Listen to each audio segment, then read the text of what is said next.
اللہ جب کسی سے ناراض ہوتا ہے رزق نہیں چھینتا، آب و دانہ بند نہیں کرتا، سورج کو حکم نہیں کرتا کہ اس کے آنگن میں روشنی نہیں پھیلانی، چاند کو نہیں روکتا کہ تیری کرنیں اس کے ویڑے میں نہیں پڑنی چاہیے، بلکہ اللہ جب کسی سے ناراض ہوتا ہے سجدوں کی توفیق چھین لیتا ہے۔ سجدوں کی توفیق چھن گئی تو پھر سمجھو اللہ ناراض ہے، اللہ راضی نہیں ہے۔ اور اگر سجدوں کی توفیق نصیب ہو جائے، کسی نے واصف علی واصف مرحوم سے پوچھا تھا کہ کیسے ہمیں پتا چلے گا کہ ہماری نماز قبول ہو گئی ہے، تو انہوں نے کہا تھا ایک نماز کے بعد دوسری عطا ہو جائے تو سمجھ لو پہلی قبول ہو گئی ہے۔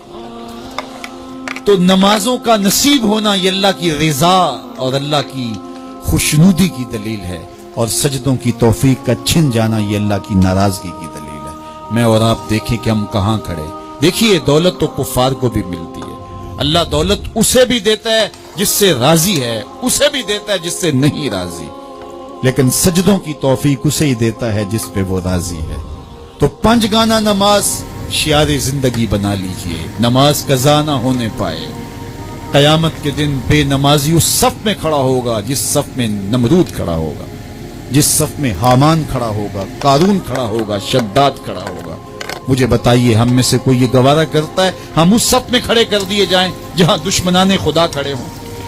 آج کوئی نماز پڑھے یا نہ پڑھے، حشر کے دن حکم ہوگا کہ اللہ کے حضور سجدہ کرو، ہر کوئی سجدہ کرنا چاہے گا، جو نہیں پڑھتا وہ بھی کرنا چاہے گا، لیکن بے نمازی کی کمر اکڑ جائے گی، وہ آرزو رکھنے کے باوجود سجدہ نہیں کر پائے گا۔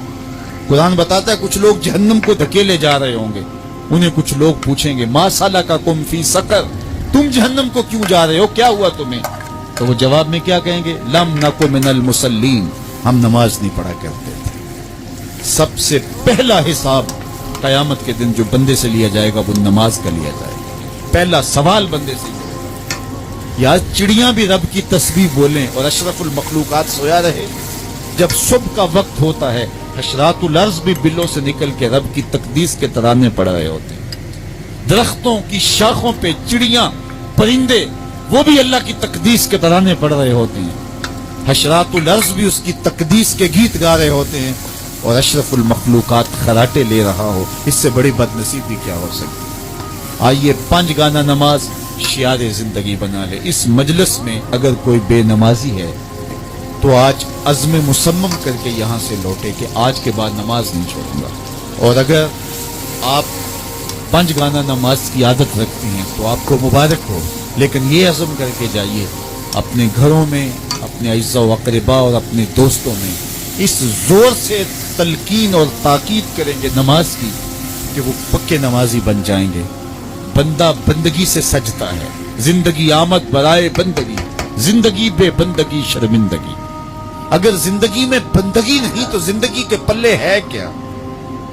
علماء نے لکھا ہے کہ یہ سارے درخت حالت قیام میں ہیں، چوپائے حالت رکوع میں ہیں، مینڈک تشہد میں ہیں، اور حشرات الارض سجدے میں ہے، اور انسان اشرف المخلوقات ہے۔ اس کی عبادت میں درختوں کا قیام بھی رکھا گیا، اور رکوع بھی رکھے گئے، اور سجدے بھی رکھے گئے، اور قعدے بھی رکھے گئے، اس لیے تاکہ اس کی عبادت تمام مخلوقات کی عبادات کی جامع بن جائے۔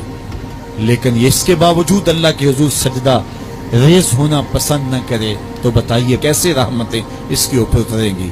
خوش نصیب تو وہ ہیں جو 5 گانا نماز ادا کرنے کے بعد تہجد بھی قضا نہیں ہونے دیتے، سجدوں سے اللہ کے حضور حاضری پیش کرتے ہیں۔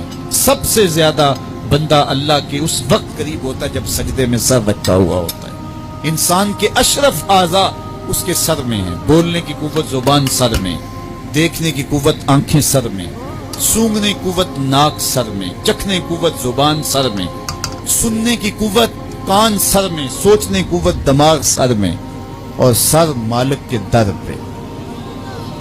ناک بھی رگڑ رہا ہے، پیشانی بھی رگڑ رہا ہے، اور زبان سے کیا کہہ رہا ہے؟ سبحان ربی الاعلی، مالک مجھ سے نیچے کوئی نہیں، تیرے سے بالا کوئی نہیں۔ انسان کو بندگی کا ذوق جب نصیب ہو جاتا ہے، جب اس کے حضور بندہ جھکنے لگ جاتا ہے تو پھر وہ کسی کے آگے نہیں جھکتا۔ وہ ایک سجدہ جسے تو گراں سمجھتا ہے 1000 سجدے سے آدمی کو دیتا ہے نجات۔